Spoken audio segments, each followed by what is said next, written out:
Hi, my name is Shannon Flynn. I'm a senior English major with a concentration in rhetoric and composition, and I will be speaking today about my thesis.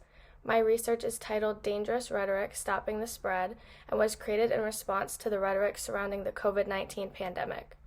Within this presentation, I will be defining dangerous rhetoric, discussing my methodology, and then highlighting important examples from my research that best represent what I believe to be dangerous rhetoric in order to share the impact it can have on communities within this country. Throughout the past 2 years, we have been in a nonstop conversation about the COVID-19 pandemic. We've been asked to learn new phrases like isolation, quarantine, 6 feet apart, symptomatic versus asymptomatic, airborne virus, incubation period, and many more. Naturally, this has brought the public into an era of uncertainty similar to other periods of crisis in our nation's history. And within those moments, we look towards our leadership and our representatives.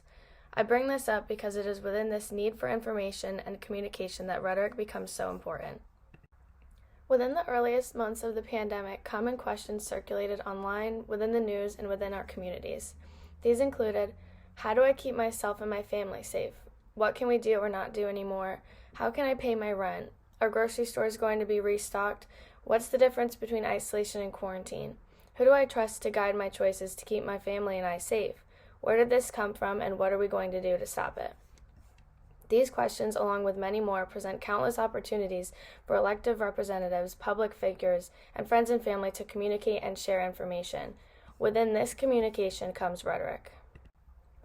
As we saw in the last slide, within times like a pandemic, communication is very important. This is where rhetoric comes into play, as the most basic definition of rhetoric is the study of speaking or writing as communication. Now, I have included some important elements of rhetoric to understand. Firstly, the rhetorical situation.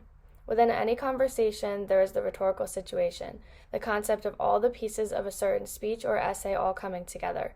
These pieces include the context or background information, the audience, whether that be the addressed audience or the invoked audience, the exigency, or why this rhetoric is needed right now and what it aims to achieve, and of course the rhetor, better known as the speaker.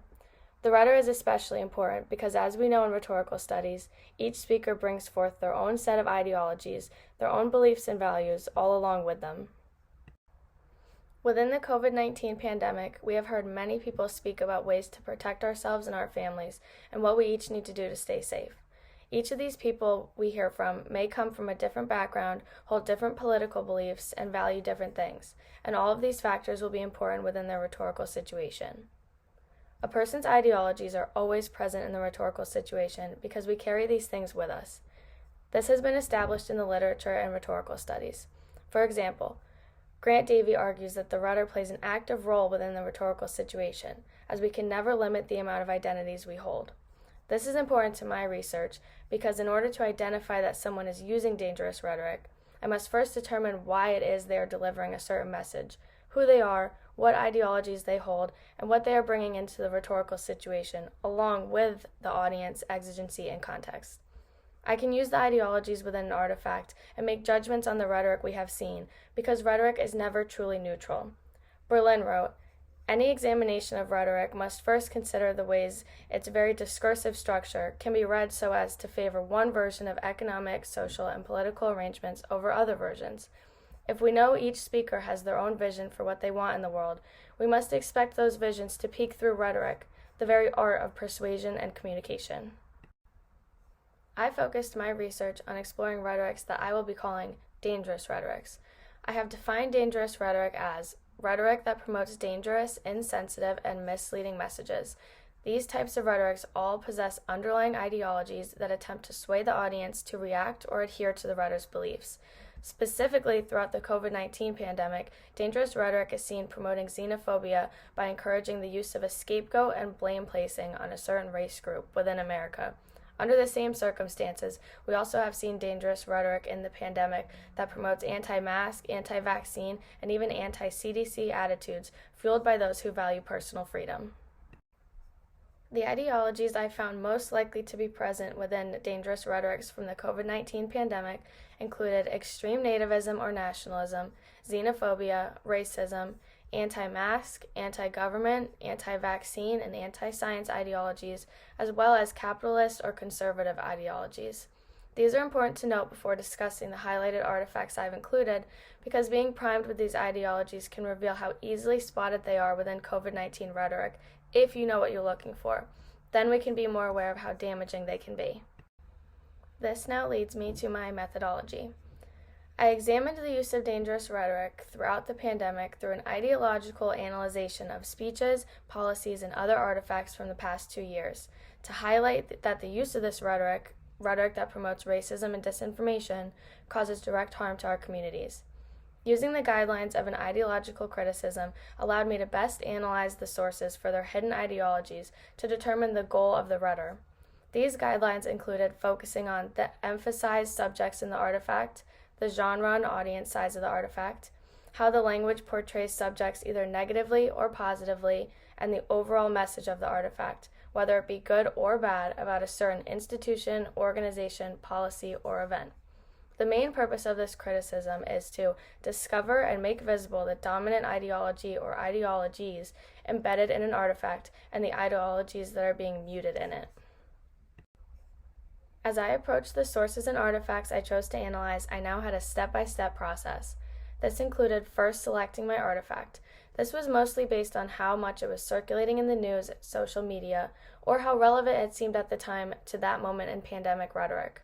I then used the guidelines of ideological criticisms to examine what was being highlighted and what was being muted within the artifact. Using these guidelines, along with the others outlined by Foss, allowed me to confidently gauge what the writer's possible intent was within their speech, tweet, post, or soundbite. In some cases, these writers were public enough about their opinions that the criticism was only strengthening what I already knew. I could then determine if this was a good example of dangerous rhetoric and if I was finding instances of dangerous rhetoric at all. Unfortunately, I found many instances, which led me to the final step, determining the impact of this rhetoric. In order to do so, I looked to related studies and research interested in the same topic I was, the impact of this language.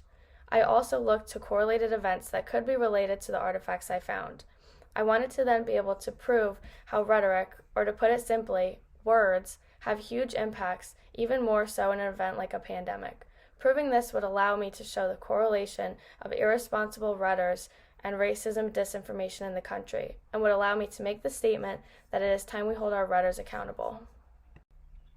Now that I have clarified and outlined my research process, I want to shift gears to discussing a few of the artifacts that stood out the most to me and their related impacts. The two categories of dangerous rhetoric that I found most often was first, rhetoric that promoted racism and or xenophobia and included ideologies like nativism and nationalism. I also found rhetoric that promoted disinformation and had ideologies that valued personal freedoms and other anti-government standpoints like anti-mask rhetoric, anti-vaccine rhetoric, and anti-science rhetoric. Before I discuss an example of racism within the COVID-19 pandemic, I do want to add that pandemics and racism have always been correlated. As a certain group gets blamed for spreading or causing disease, it is often an entire race group, nationality, or even religion that is blamed for the pandemic, creating long-lasting instances of racism within a country or community. However, it is not the pandemic that causes the racism. As Samuel Kahn wrote, "Does the pandemic hate nexus depend less on the character of the disease and more on underlying social and political conditions already in existence at a particular time and place?" The first artifact I analyzed that was related to racism and xenophobia was the now famous tweet posted by former President Donald Trump on March 16, 2020. The tweet reads, "The United States will be powerfully supporting those industries, like airlines and others, that are particularly affected by the Chinese virus. We will be stronger than ever before." Using the guidelines in place for me, I examined the most noticeable elements of the tweet. The first being the audience, millions of Americans on Twitter, as well as the millions of Americans who would hear about the tweet on the news or online. The language within the tweet emphasizes the strength of the United States, the powerful nature of our industries, as well as the promise that we will be stronger than ever before. This language, in contrast to the other subject in the tweet, the Chinese virus, begins the insider-outsider rhetoric of us versus them. This also sets off the cycle of scapegoating, as the virus is shown here linked to China and the Chinese. This connects the two ideas rhetorically and opens the conversation of the virus and its relationship to this group of people. I also made note of my guess for the expected impact of the artifact. Essentially, what did President Donald Trump want or expect his audience to do or say in relation to this tweet? I would assume he wanted to reassure the American people that we would be okay, while simultaneously branding the virus to a huge population of people, the Chinese, who live in America in the millions. If it really was the goal to have this tweet be shared, recreated, and used as inspiration online, that goal was certainly achieved. In a study conducted by the Epidemiology and Biostatistics Department of the University of California, San Francisco, over 700,000 tweets were analyzed after the original tweet was posted on the 16th of March. This study used two hashtags, hashtag COVID-19 and hashtag Chinese virus, and studied the language and content associated with each hashtag. They then judged the tweets for their anti-Asian sentiment in relation to which of the two hashtags were being used. This was to then judge if those who used the hashtag Chinese virus tag were reciting both Trump's language and anti-Asian ideology. The researchers found that when tweets were paired with hashtag COVID-19, anti-Asian content was found 19.5% of the time. This is compared to the hashtag Chinese virus, which featured anti-Asian content over 50% of the time. This begins to establish evidence that the ideologies present within this tweet may have been somewhat hidden at first, but the audience heard the message loud and clear. This study also found that after President Donald Trump's tweet, hashtag Chinese virus, was being used more frequently than even hashtag COVID-19, which rose 379% compared to an increase of 8,351% for the use of hashtag Chinese virus. An additional study published in September 2020 titled Exploring U.S. Shifts in Anti-Asian Sentiment with the Emergence of COVID-19 used a similar methodology to conduct their research on the increase in racist tweets surrounding the pandemic.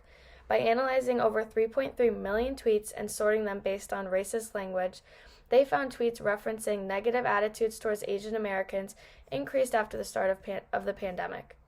The peak of negative attitudes in reference to Asian Americans fell just after the last 2 weeks of March, right after the initial hashtag Chinese virus tweet was posted by Donald Trump. Unfortunately, the impacts of this tweet and the peak of racism following its spread did not just occur online, but also within communities all over the country. The Stop AAPI Hate National Report collected over 9,000 instances of hate crime, harassment, physical assault, shunning, and civil rights violations. Included here are two examples of verbal harassment that were reported. This type of hate made up for 63.7% of reported incidents. As you can see from the language of the harassment, they all encompass the same toxic nationalism and nativism, as well as the same racism and xenophobia we can reveal within the original tweet and the following hate campaign. The process of scapegoating Asian Americans for the pandemic happened in front of us both online and in the streets. Looking at supporting studies and information, there is correlational data and conclusive data that points to a wave of hate towards a race group after the posting of the initial tweet. COVID-19 did not create the attitudes or ideologies rooted within online or in-person hatred or cause their emergence. It is the dangerous rhetoric that has promoted the intensity and frequency of this xenophobia. Within the Chinese virus tweet, setting off the massive increase in harmful ideology, it's clear the ability of these rhetorics to cause real harm is extremely high. Not only did individuals upholding racist or nativistic ideologies feel more free to come forward and voice their opinions, individuals who may have had no prior attitudes towards the Chinese in any particular way are now given fuel to fire hate crimes and fire up hate speech online. While we need to place responsibility on the writer for their language, it's also up to the public to not take the bait on this inflammatory language with their racist ideologies embedded, as we can see in this original tweet. I will now shift gears to discuss the second trend of dangerous rhetoric I found, disinformation. Similarly to the relationship of pandemics and racism, pandemics and disinformation also commonly appear together. Disinformation goes hand in hand with pandemics, as writers may incite fear in their audience or on the flip side, may downplay the severity of the virus and its spread. In past literature, we can see the use of fear-mongering and downplaying and the results of those rhetorical tools. For example, in Pandemics, Avoiding the Mistakes of 1918, author John M. Barry discusses the disinformation within the rhetoric of some communities during the 1918 flu outbreak. Barry explains how within this outbreak, the Attorney General, as well as the government, chose to downplay the severity of the virus, claiming worry kills more than disease. Without implementing stay-home mandates or even providing enough information for the public to stay safe, bodies piled up. Barry argued, at some point the government will ask citizens to adhere to a series of public health guidelines for non-pharmaceutical interventions, such as staying home if they are ill. Large-scale, sustaining compliance will be essential if those measures are to succeed. Compliance requires trust, and that depends on truth-telling. We can learn from these past pandemics to not only understand what must be done within pandemic rhetoric, like telling the truth, but also educating ourselves on what is likely to happen within pandemic rhetoric, including downplaying, fear-mongering, or overall disinformation. The next artifact I want to highlight related to disinformation is from the Senate floor and was spoken by Senator Ted Cruz in response to the possibility of a federal mask mandate. I want to highlight here the overall message that the CDC is more concerned with politics, that science in this country is corrupt, and that it is our choice to go to school, go to church, and to live our lives. This rhetoric came up a lot within my research. Speakers asked audiences to go live their lives, to keep on going, to go to church, to go to the concert. Having one of our nation's senators be able to claim on the Senate floor that the CDC is corrupt, only concerned about politics, and that we need to stand on the side of freedom is definitely an example of dangerous rhetoric. Not only does this cause mistrust within our nation's scientists, it also uses fallacies to tell the public you either listen to the CDC or you choose freedom. We've heard this rhetoric constantly throughout the pandemic. You either wear a mask or you're a sheep. You either get vaccinated or you lose all physical autonomy. I now want to look at what happens when this type of rhetoric, as we see from Senator Ted Cruz, is mimicked within this country.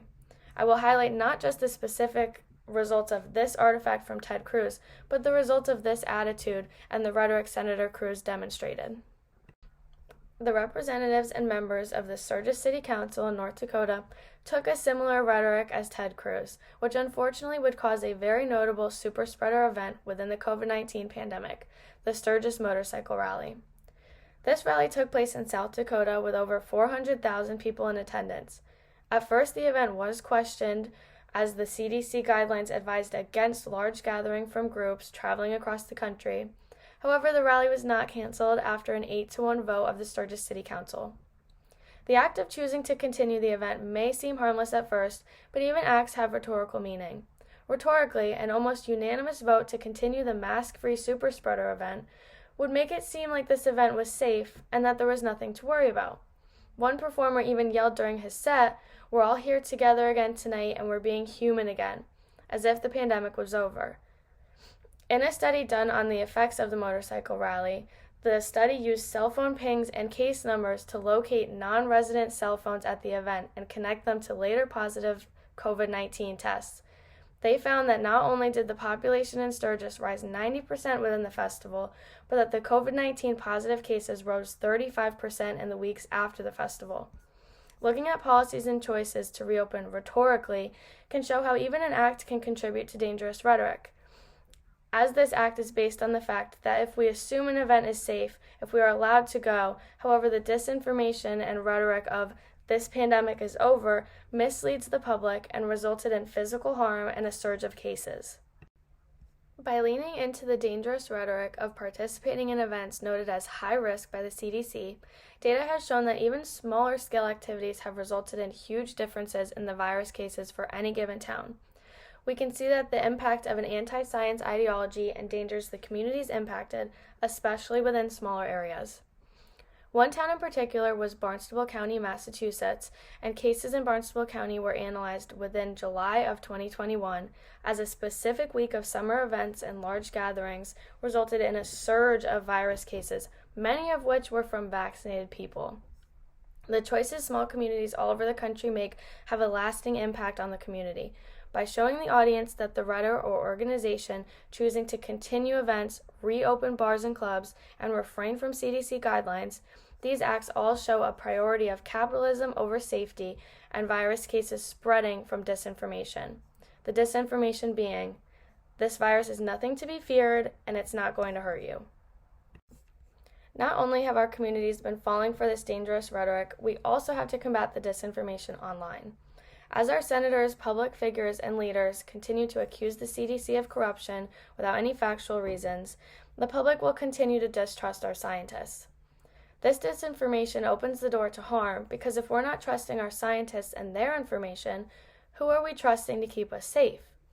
Many online have turned to the wrong sources of information. The abundance of inaccurate material online is undeniable. Within this pandemic, some individuals known for controversial and questionable information have even been called the Disinformation Dozen by the Center for Countering Digital Hate. In the analysis of these 12 individuals, they found from a sample of anti-vaccine content on Facebook and Twitter that 65% of the information posted can be traced back to the post of these dozen individuals. Similarly to how Donald Trump's anti-Asian rhetoric was mimicked and spread, disinformation is being mimicked all over social media. Here, I've pulled a post from one of the Disinformation Dozen, Sherry Tenpenny. She wrote, "The hashtag mask agenda has nothing to do with health and everything to do with control and suppressing your hashtag immune system. The longer you wear one, the more unhealthy you become." This post, along with her hashtag breathe content, contributes to fear-mongering, using fallacies that convince her audience that wearing a mask is equivalent to allowing yourself to be controlled. The large audience she has on her social media platforms are vulnerable to this rhetoric and the ideologies within her messages. By equating mask mandates to the control of the government, Tenpenny plays upon the ideologies she assumes her audience has. Being followed by mostly Republicans, she knows her audience is passionate about personal freedoms, and she uses this to her advantage. These posts emphasize the fears of the public, with images of masks going into a trash can next to the bold red letters, "Increased risk of infection." These tactics are all instances of dangerous rhetoric and disinformation. Within the abundance of information and rhetoric from the COVID-19 pandemic, there have been so many examples of dangerous rhetoric. Defined by its ability to promote harm, or specifically in the current pandemic, to promote racism and disinformation, dangerous rhetoric has been shown to be extremely effective. By analyzing sources using an ideological criticism, the messages and attitudes of each writer were revealed more clearly.